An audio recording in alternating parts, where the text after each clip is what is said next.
Bonjour, aujourd'hui je vous propose de nous intéresser à un outil souvent utilisé en physique comme en chimie, représenter un graphique. Donc l'objectif en général consiste à vouloir représenter une grandeur expérimentale en général en fonction d'une autre grandeur expérimentale. Alors il nous faut plusieurs ingrédients, entre guillemets, avant de faire le graphique. Bien sûr on a besoin de valeurs qui sont souvent donc en physique comme en chimie issues de mesures et bien souvent elles sont consignées, ces valeurs, ces mesures, dans un tableau qu'on parlera de tableau de mesure. On aura besoin d'une feuille millimétrée et d'une règle ou alors d'un tableur grapheur, et puis si on n'a pas de tableur grapheur il y a de fortes chances qu'on ait quand même besoin d'une règle. On le verra quand on abordera la notion de modélisation d'un graphique qu'on verra à la fin de la vidéo.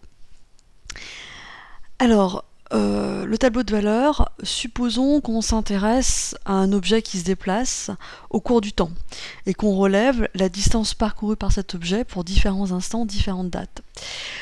Bien entendu, le but c'est de tracer, dans ce cas-là par exemple, la distance en fonction du temps. L'avantage de consigner les valeurs dans un tableau de mesure, dans un tableau de valeurs, ça permet d'avoir une vision globale des valeurs chiffrées, qu'on va devoir donc représenter sur un graphique, et en un coup d'œil on peut déjà ainsi avoir une idée de l'échelle qu'on va choisir pour chacun des axes du graphique. J'ouvre une parenthèse, parfois, même souvent, il est possible qu'en s'affranchissant du dernier couple de points, on arrive à trouver une échelle plus pratique pour chaque axe. Alors il ne faut pas hésiter à le faire, sauf si bien sûr on a un nombre limité de couples de points. Il faut quand même un minimum de 5 couples de points pour pouvoir donner du sens au graphique qu'on va représenter. Alors, supposons qu'on ne dispose pas d'un tableur grapheur. Un tableur grapheur, hein, c'est un logiciel par exemple sur ordinateur où certaines calculatrices, par exemple lycée, permettent de faire aussi office de tableur grapheur. Donc supposons qu'on ne dispose rien de tout cela. Il va falloir donc à ce moment-là utiliser ce qu'on appelle une feuille millimétrée. Donc sur cette feuille millimétrée, on va donc représenter les différents points et pour cela, on aura dans un premier temps besoin de connaître l'échelle des axes. On va donc utiliser le tableau de valeurs pour cela. On indique deux axes fléchés, c'est-à-dire des axes aussi orientés. Et puis on nomme ces axes. Donc en physique comme en chimie, les grandeurs représentées sur les axes sont souvent des grandeurs expérimentales, des grandeurs qui ont une unité. Donc il faut indiquer entre parenthèses les unités choisies. Donc ici par exemple pour le temps, les valeurs vont de 0 à 50 secondes.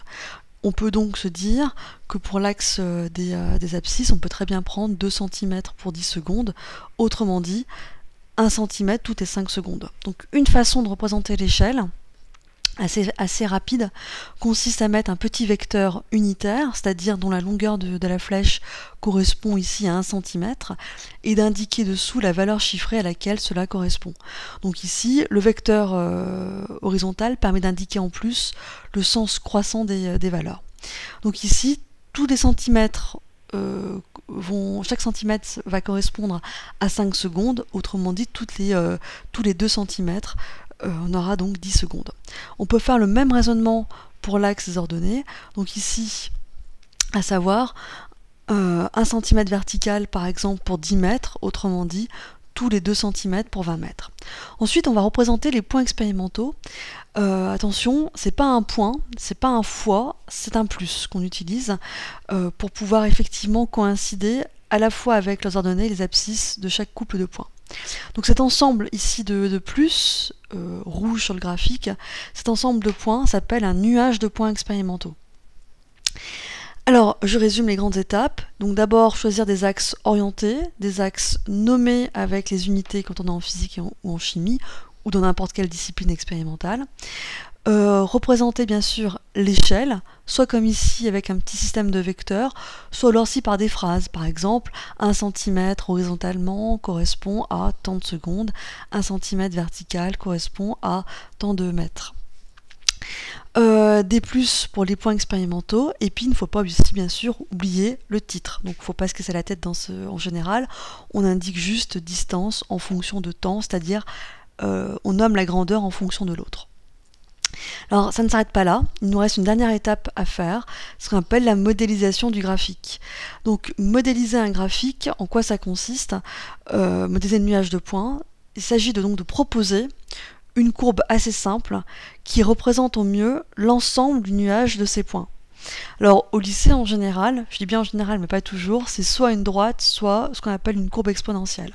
Donc ici le nuage de points est assez simple, et s'apparente manifestement à une droite, donc d'où l'usage de la règle. On trace donc une droite qui passe par un maximum de points expérimentaux. Si tous les points ne sont pas dessus, c'est pas grave, on cherche à mettre, si possible, autant de points au-dessus qu'en dessous de la droite. Cette droite ici en orange s'appellera donc la droite de modélisation du graphique. Et c'est en général celle-ci qui sera exploitée par la suite.